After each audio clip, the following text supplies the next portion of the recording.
Dober dan. Torej, morda bi še dve točki dodal, pa gremo kar od začetka. Se pravi, vlada je sprejela informacijo v zvezi s strategijo NLB skupine in je v njej uskladila obe strategiji. Tisto, ki jo je 13. oktobra sprejela uprava in nadzorni svet, to je varčevalna strategija, in strategija z upravljanjem kapitalskih deležev, ki smo jo 21. oktobra sprejeli na seji vlade, na način, da je povsem brez dvoma o poslovnih odločitvah v strategiji odloča strategija, ki jo sprejemata uprava oziroma nadzorni svet. Lastnik lahko pač preko nadzornega sveta vpliva, ne pa v lastni strategiji. Se pravi, tista mnenja, ki smo jih dali v strategijo vlade, sprejeto 21.10.2010, smo sedaj umaknili, da je zadeva povsem konsistentna in da je s tem tudi odločitev o dokapitalizaciji povsem jasno vezana na to strategijo, ki jo je sprejel nadzorni svet na svoji seji 13.10.2010.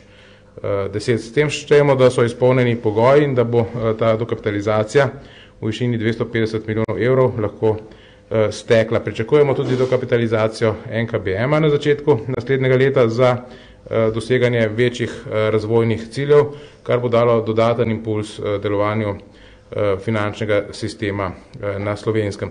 Drugič, kar bi rad komentiral in je prišlo vmes, je objava bonitetne ocene Standard & Poor's.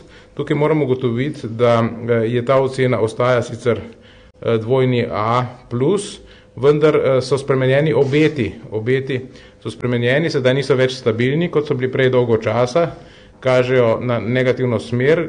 Glavna skrb te bonitetne hiše so strukturne reforme, obenem že tudi pohvali sprejeto pokojninsko reformo, upa pa in tudi jaz pričakujem, da bodo socialni partnerji pri nas našli dovolj razumevanja, da bomo lahko tudi družba, ki je sposobna varčevati v časih, ko je varčevanje potrebno, podobno kot smo bili družba, ki se je bila sposobna spopasti to krizo in vsaj na nekaterih področjih, ki se kaže sedaj v uspešnem izvozu, tudi ustvariti izboljšano konkurenčnost in to predvsem na tistih kvalitetnih, necenovnih faktorjih. Potem pa v samem delovanju ministrstva smo danes sprejeli dve pomembni informaciji oziroma ena informacija in ena odločitev. Informacija o poenostavitvi in modernizaciji plačevanja davkov, prispevkov in drugih obveznosti in dajatev javnofinančnih prihodkov je sedaj v tej fazi, da bomo zmanjšali število podračunov iz 3000, kar je ustvarjalo nepreglednost in komplicirano institucionalno okolje za delovanje v našem gospodarstvu in življenju, sploh na 3 račune, trije bodo osnovni, to je račun države, račun zdravstvene in pokojninske blagajne plus 210 občinskih računov.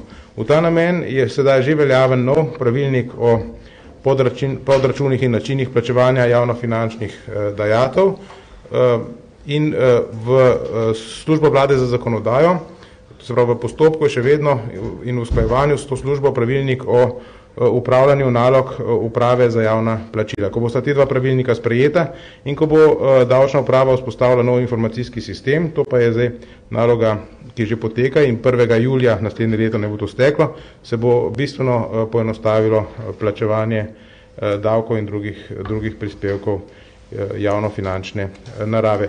No, vlada je sprejela tudi načrt financiranja v naslednjem letu.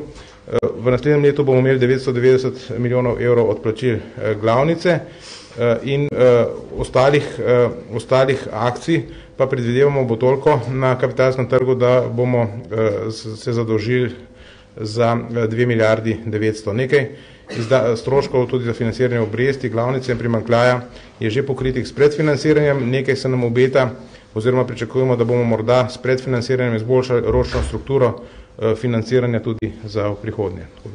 V redu, hvala ministra za te 4 stvari, zdaj pa prosim kakšno vprašanje za ministra. No, to je očitno dober znak, ne? V redu. Hvala lepa. Hvala lepa.